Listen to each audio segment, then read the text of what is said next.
The NEET PG style MCQ. Read the question carefully and commit to an answer, and then we'll break down the concept step by step. So, a 58-year-old woman presents with iron deficiency, anemia, and weight loss. So, the colonoscopy demonstrates a carcinoma at the hepatic flexure. Contrast enhanced CT shows enlarged lymph nodes along the middle colic vessels. What is the most appropriate surgery? Option A, right hemicolectomy. Option B, extended right hemicolectomy. Option C is left hemicolectomy. And option D is sigmoid colectomy. Comment your answer. So the right answer is extended right hemicolectomy. Now let's understand why. Concept here is understanding the blood supply and lymphatic drainage of the colon. So let's first revise the blood supply of this colon. So the colon can be broadly divided into two vascular territories. So first one is right colon, extending up to the proximal two-thirds of the transverse colon, and this is supplied by superior mesenteric artery. Also, its important branches are right colic artery, middle colic artery, and ileocolic artery. Now moving to the left side, the distal one-third of the transverse colon and the left colon is supplied by the inferior mesenteric artery.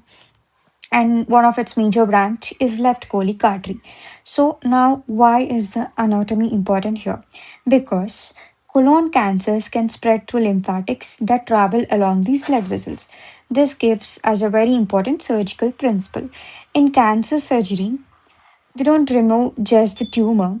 We remove the tumor along with its lymphatic drainage pathway. So, tumor plus draining lymph nodes equals to oncologic resection.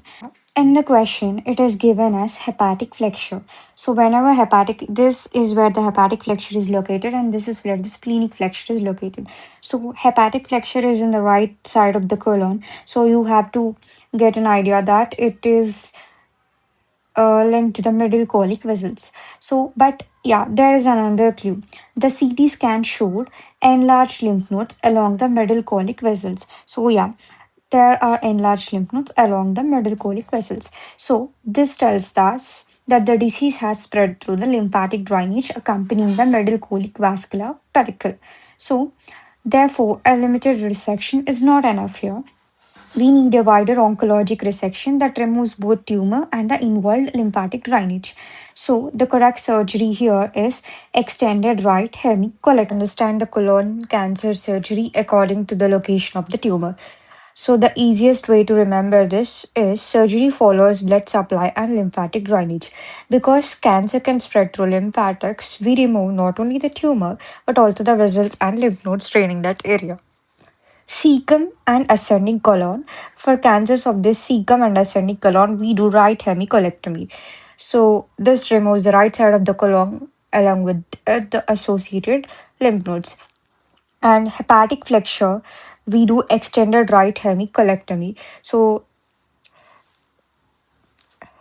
to ensure the complete removal of the draining lymphatic basin.